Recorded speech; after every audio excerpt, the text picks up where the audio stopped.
안녕하십니까? 9월 1일 화요일 영국의 소리방송 뉴스데스크의 아이린입니다. 오늘 부처 하원의회가 록다운과 학기휴가를 마치고 국회의사당으로 정상 복귀하기 시작한 날입니다. 그러나 의원들이 수상에게 물러볼 것도 많지 않고 수상도 질문에 답할 근거도 옹색한 형편입니다. BBC 방송은 오늘 뉴스에서 이렇게 제목을 달았습니다. 국회의사당에 놓여있는 과제가 무엇인가? 이슈를 놓고 서로가 공방을 벌리는 것을 취재하고 분석하는 대신에 의원들에게 국민이 기다라는 과제가 무엇인지를 알려주는 형식으로 3, 4분기 첫날을 시작한 것입니다. 저희 방송에서도 BBC가 열거한 내용을 간추려 보내드림으로써 오늘 뉴스에 대하려 합니다. 첫째 이슈는 코로나 바이러스입니다. 코로나 바이러스를 무난히 컨트롤하고 있는 현 시점에서 사회가 정상으로 돌아가기를 기다립니다. 사실 정부는 지난주부터 국민들이 직장으로 복귀할 것을 권유하고 있습니다. 그것이 경제를 하루라도 빨리 원상복귀시키는 길이기 때문이지요. 한편 제레미 헌트 보건장관은 다가올 겨울이 매우 위험하다고 얼음장을 놓고 있습니다. BBC 방송은 우리가 경제를 다시 움직이게 하려면은 전염병이 최저 수준으로 조절되어야 한다고 주장합니다. 그 다음 이슈는 브렉시트 무역협정입니다. 코로나 바이러스 컨트롤 이슈만큼 중요한 과제가 유럽연합과 무역협정입니다. 보리스 수상은 12월 31일이 마지막 날이라고 분명히 선을 그었습니다. 그렇다면 영국은 유럽과의 무역협정에 두 가지 옵션이 있습니다. WTO의 조건에 맞추어 향후 유럽 국가들과 교역을 하는 것과 FTA를 사전에 맺는 것입니다. 그러나 많은 보수당 의원들은 WTO가 영국에 훨씬 유리하다고 생각하고 있으나 일부 의원들은 그것은 영국 경제에 악영향을 줄 것이라고 주장하기도 합니다. 그러나 현재로서는 양측이 같은 주장만 되풀이되기 때문에 기한 내에 협상이 가결될 것이란 기대는 어려워 보인다고 BBC는 보도했습니다. 아직도 큰 이슈들이 더 남아있고 설명이 있습니다만 저희 방송에서는 제목만 나열하고 다음 소식으로 넘어가겠습니다. 기업 소생을 위한 2차 자금 살포 문제. 록다운 기간에 종업원의 월급을 정부가 대신 지급한 개인들의 지급 연장 문제. 새로운 내년도 예산 발표 문제. NHS 문제도 커다란 이슈입니다. 보리스 수상의 선거 공약으로 시설 근대화를 위해 20억 파운드를 투자함으로써 모두들 희망에 차 있었지만 계획대로 사용도 못하고 팬데믹이 모두 소진해 버렸습니다. 다음은 박지현 제작팀장이 북한의 해킹 조직이 벌린 사이버 공격에 대해서 보도해 드리겠습니다. 북한의 대표적인 해킹 조직 중 하나인 탈리움, 셀리엄, 이 또 다시 사이버 공격을 시도했다고 데일리 NK 신문이 보도했습니다. 이번엔 평소 친분이 있던 국내 북한 전문가를 사칭해 악성 파일을 보내는 스피어 피싱 수법을 사용했으며 이는 무차별적인 공격이 아닌 해킹 표적을 분명히 하고 대상이 관심을 끌만한 내용의 이메일 등을 지속적으로 보내는 지능형 지속 위협 공격이라고 밝혔습니다.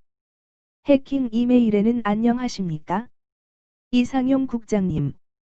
경남대 아무개입니다. 잘 지내고 계시는지요? 제가 지금 통일부에서 청탁받아 한반도 정세와 안보 패러다임 전환이라는 주제의 원고를 작성하여 놓았습니다. 그래서 국장님에게 코멘트를 부탁드리고자 하는데 시간을 할애해 주실 수 있겠는지 해서 이렇게 연락을 드리게 되었습니다는 내용이 담겨 있었고 안보 전문 분야도 아닐 뿐더러 보통 통화로 이야기를 나눴던 인물이 갑작스럽게 이메일로 요청해왔다는 점을 수상히 여긴 편집국장이 당사자에게 확인해 본 결과 해당 전문가는 이메일을 발송하지 않은 것으로 나타났습니다.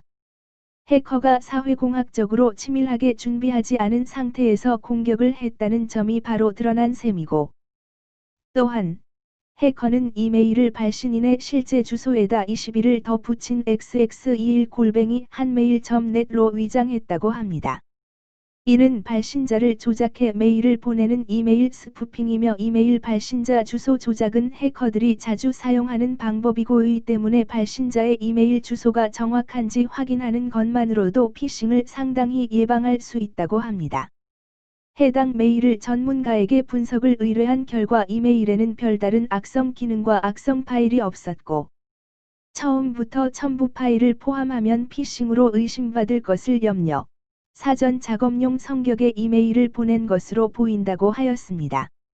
이 메일을 통해 공격 대상자의 신뢰를 확보한 후 다음에 발송하는 이메일에 악성 파일을 첨부해 보내려는 전략이며 이메일에도 귀중한 시간을 내주시면 고맙겠습니다. 그럼 답변 기다리겠습니다는 내용을 넣어 답장을 요구하고 있었다고 합니다. 실제 해커에게 답장을 보낸 후 나흘 만에 답신이 왔는데 답신에는 한반도 정세와 안보 패러다임 전환이라는 MS 워드 파일이 첨부돼 있었다고 합니다.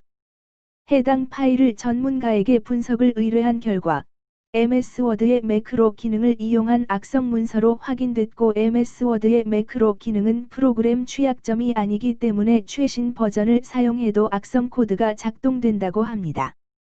이에 평소에 매크로 기능을 비활성화 시켜두고 경고창이 생길 경우 신중하게 작동시키는 습관을 들이는 게 해킹 예방에 도움이 된다고 합니다.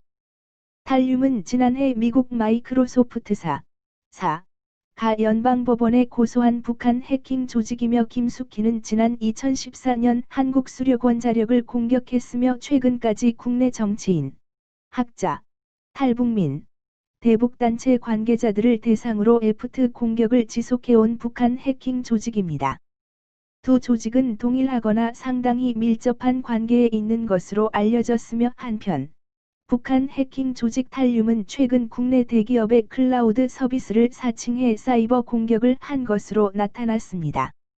이번 공격은 국내 대기업에서 제공하는 클라우드 갤러리 서비스에서 공식적으로 발송한 것으로 보이게끔 정교하게 꾸며진 악성 이메일을 특정 대북 분야 종사자에게 발송하는 공격 수법을 사용했다며 사용자들의 주의를 당부했습니다.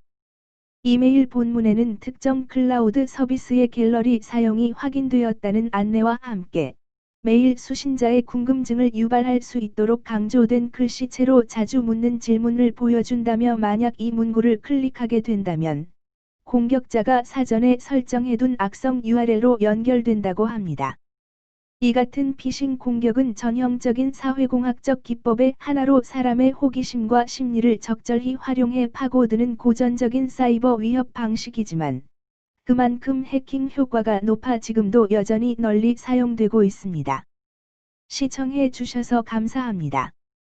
지난 방송을 보시려면 유튜브에서 영국의 소리 방송을 찾아주십시오. 감사합니다.